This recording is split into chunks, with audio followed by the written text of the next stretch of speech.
وہاں جسم بہت قیمتی ہوتے ہیں۔ جس معاشرے میں انسانوں کی کوئی قیمت نہیں ہوتی وہاں عزت کی بولی سب سے اونچی لگتی ہے۔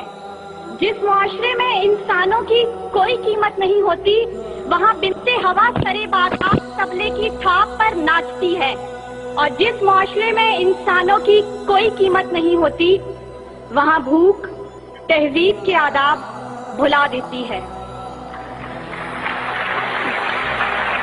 یہاں ہوس کے پجاری سیاہ راتوں میں سفید جسموں کا جیون سیاہ کرتے ہیں، یہاں پہ ناچتے پیروں کی تھاپ بکتی ہے، یہاں پہ جاگتی آنکھوں کے خواب بکتے ہیں، یہاں پہ پھول سے ہونٹوں کی پیاس بکتی ہے، یہاں پہ جسم ہے بکتے شباب بکتے۔ عالی وقار بھوک 2 وقت کی روٹی کے عوض بنت ہوا کو ابن آدم کی ہوس کا نشانہ بننے پر مجبور کر دیتی ہے، لیکن کہیں کوئی قیامت نہیں اترتی۔ 14 سالہ بیرا اپنی عصمت لٹانے کے بعد جان سے بھی ہاتھ دھو بیٹھتی ہے، لیکن کہیں کوئی قیامت نہیں اترتی۔ تھر کی جلتی ریت پر ننگے پاؤں چلنے والی قوم کا صدر اسلام آباد کی سڑکوں پر مرسیڈیز میں سفر کرتا ہے، لیکن کہیں کوئی قیامت نہیں اترتی۔ بلوچستان کی خشک سالی پر ایئر کنڈیشن کمروں میں منرل واٹر پی پی کر غور کیا جاتا ہے، لیکن کہیں کوئی قیامت نہیں اترتی۔ یہ شاہراہیں اسی واسطے بنی تھیں کیا کہ ان پر دیس کی جنتا سسک کر مرے؟ زمینیں کیا اسی کارن اناج اگلا تھا کہ نسل آدم و حوا بلک بلک کر مرے؟ ملے اسی لیے ریشم کے ڈھیر بنتی ہیں کہ دختران وطن تار تار کو ترسے، چمن کو اسی لیے مالی نے خون سے سینچا تھا کہ اس کی اپنی نگاہیں بہار کو ترسیں۔ عالی وقار یہ ہے اسلامی جمہوریہ پاکستان، جہاں ہر کوئی اپنی دھن میں مگن ہے، سر کھجانے کی فرصت نہیں، دائیں بائیں کی فکر نہیں، ہر شخص بھوکا ہے۔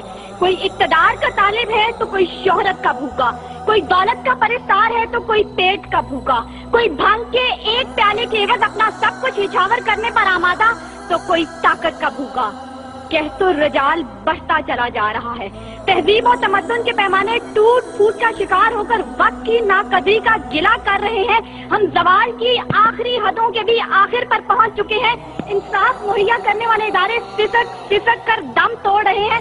ہر طرف سے ایک ہی پکار سنائی دیتی ہے، بھوک تہذیب کے آداب بھلا دیتی ہے۔ عالی وقار سنیے، اگر آپ سن سکتے ہیں کہ جب بوڑھے پروفیسر کو 6 ماہ تک پینشن نہ ملی تو اپنی کن پٹی پر پستول رکھ کر بولا تھا، میرا پاکستان ہے یہ تیرا پاکستان ہے۔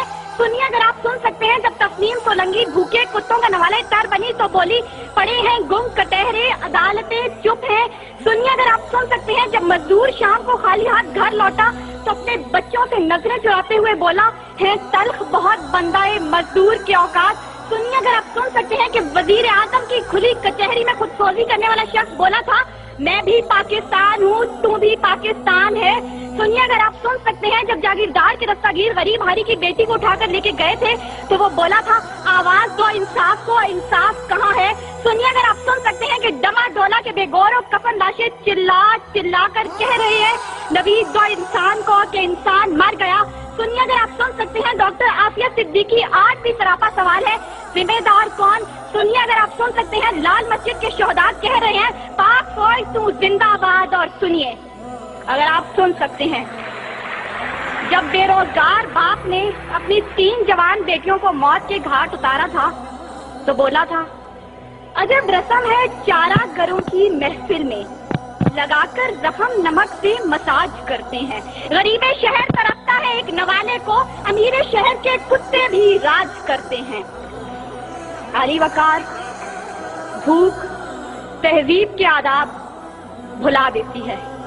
غربت سے مجبور لوگ اپنے بچے بھون کر کھا جاتے ہیں، اپنے گردے اور آنکھیں بیچ ڈالتے ہیں، اپنی 8 سالہ بچیاں دلالوں کے حوالے کر دیتے ہیں، اپنے خاندان کے ساتھ آگ میں کود جاتے ہیں، دریاؤں سمندروں میں چھلانگیں لگا دیتے ہیں، پنکھوں کے ساتھ لٹک جاتے ہیں، ٹرین کی پٹری کے آگے لیٹ جاتے ہیں۔ غربت، ظلم اور مہنگائی سے مجبور لوگ اپنے معصوم بچوں کے گلے کاٹ دیتے ہیں۔